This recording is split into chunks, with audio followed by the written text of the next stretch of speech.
पहाड़ और नदी की गोद में छिपा एक छोटा सा गांव रूपनगर। इस गांव तक पहुंचने का एकमात्र रास्ता नदी पार करना था। वहीं रहता था सीधा सादा किसान बिमल। उसके छोटे से घर में खुशियों की कमी नहीं थी, लेकिन किस्मत को कुछ और ही मंजूर था।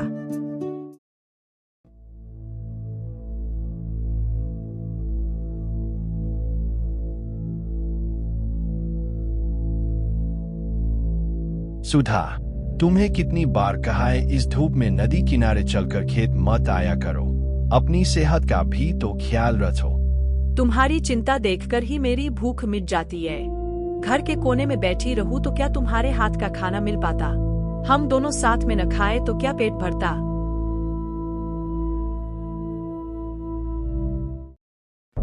लेकिन वह सुख ज्यादा दिन टिक न सका।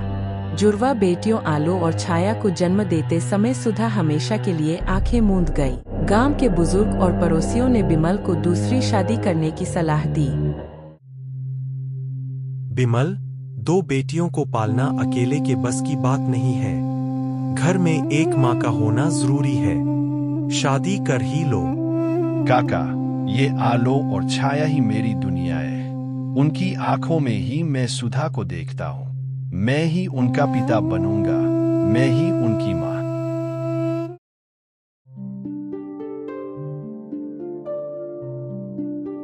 बाबा, आपने कहा था ना हमें नदी के उस पार वाले बड़े स्कूल में भेजेंगे, लेकिन हमें तो तैरना नहीं आता।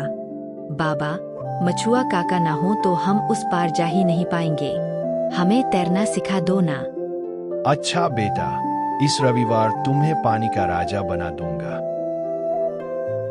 बिमल गांव के मुखिया सनातन काका के पास जाकर बेटियों के स्कूल के कागज मांग रहा है। मुखिया गुस्से में आ जाते हैं। क्या कहा बिमल? लड़कियों को उस पार के गांव के स्कूल में भेजोगे?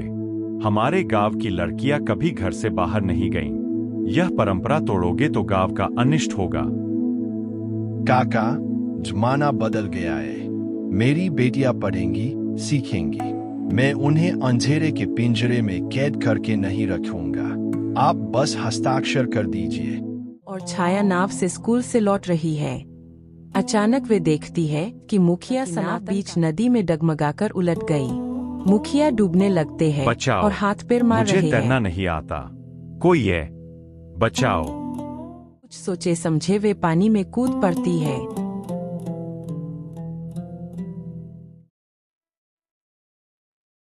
आज अगर तुम दोनों नहीं होती तो मैं मर ही जाता। बिमल सही कहता था, बेटियां किसी से कम नहीं होती। आज से इस गांव की हर लड़की स्कूल जाएगी। मुखिया बूढ़ा होकर समझ खो बैठा है। बिमल की बेटियां गांव में अपना रौब दिखा रही है और हम चुपचाप देख रहे हैं। गांव की इज्जत मिट्टी में मिल रही है। लेकिन भैरवदा, उन्होंने तो मुखिया की जान बचाई है।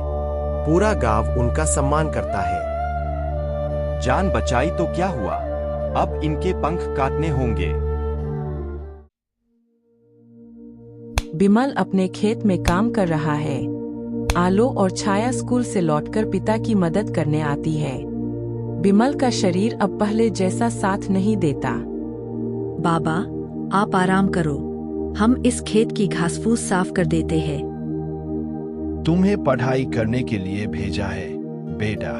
ये सब काम मैं अकेला ही कर सकता हूँ। क्यों बाबा, क्या हम आपके बेटे नहीं बन सकते? आपने ही तो सिखाया है कि कोई भी काम छोटा नहीं होता। तुम दोनों मेरे 2 हाथ हो। तुम साथ हो तो मुझे किसी बात की चिंता नहीं है। रात ढलते ही भैरव नदी के घाट पर जाकर नाविकों को डराता है ताकि वे आलो और छाया को उस पार न ले जाए। कल से अगर किसी नाविक ने उन दोनों लड़कियों को अपनी नाव में बैठाया तो उसकी नाव जला दूंगा। याद रहे यह बात। लेकिन भैरव बाबू, वे तो छात्राएं हैं। कोई बहाना नहीं। रूपनगर की लड़कियां घर में ही रहेंगी, यही नियम है। अगली सुबह आलो और छाया घाट पर पहुंचती है, लेकिन देखती है कि कोई भी नाविक उन्हें उस पार ले जाने को तैयार नहीं है। क्या हुआ बेटियों, स्कूल जाओगी? आज नाव नहीं चलेगी। घर जाओ और खाना बनाना सीखो, वही तुम्हारा असली काम है। भैरव काका, रास्ता बंद कर देने से सफर रुकता नहीं। बड़ी बड़ी बातें, नाव के बिना क्या उड़कर जाओगी उस पार? बाबा ने हमें बचपन में सिर्फ तैरना ही नहीं सिखाया, बल्कि लड़ना भी सिखाया है। आज हम बिना नाव के ही उस पार जाएंगी। देखते हैं हमें कौन रोकता है। दोनों बहनें साहस के साथ उफनती नदी में कूद पड़ी। गांव के लोग हैरानी से देखते रह गए। भैरव स्तब्ध खड़ा रह गया। उसने रास्ता तो बंद कर दिया था, लेकिन उनकी इच्छा शक्ति को कैद नहीं कर सका। आलो और छाया ने साबित कर दिया कि अगर हौसला और एकता हो तो समंदर भी पार किया जा सकता है। क्या रे लड़कियों, नदी तो तैरकर पार कर ली, अब इन कांटों भरी झाड़ियों को कैसे पार करोगी? यह जमीन मेरी है, मैं यहाँ दीवार खड़ी कर दूंगा। तुम्हारे घर जाने का रास्ता बंद।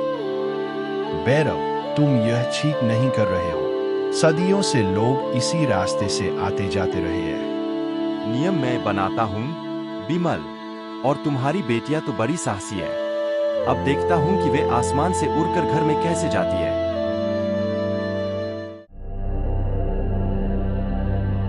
रात में आलो और छाया गांव के युवकों और महिलाओं के साथ गुप्त बैठक करती है। वे समझाती है कि भैरव सिर्फ उनका ही नहीं, बल्कि पूरे गांव की तरक्की के रास्ते में रुकावट है। आज हमारा रास्ता बंद हुआ है, कल आपके बेटों की पढ़ाई का रास्ता भी बंद हो सकता है। क्या हम सब मिलकर एक नहीं हो सकते? हम तुम्हारे साथ हैं बेटा। भैरव के अत्याचार से हम भी परेशान हैं।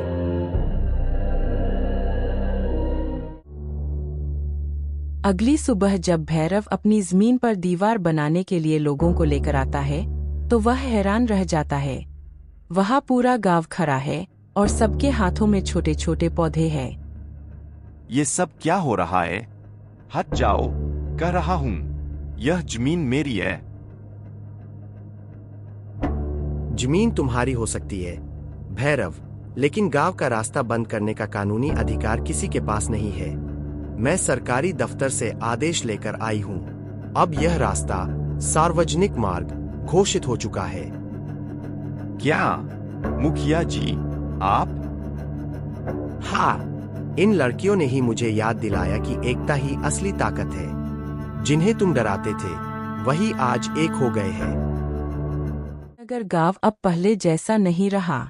वहाँ अब अंधेरा नहीं, बल्कि आलो और छाया के दिखाए रास्ते पर एक नई सुबह की शुरुआत हो चुकी है। लोगों ने सीख लिया है कि असली ताकत लिंग में नहीं, बल्कि साहस और एकता में होती है। अगर आप ऐसी और भी नई और अच्छी कहानियाँ देखना चाहते हैं, तो चैनल को सब्सक्राइब करके रखें। और हाँ, एक लाइक जरूर करें।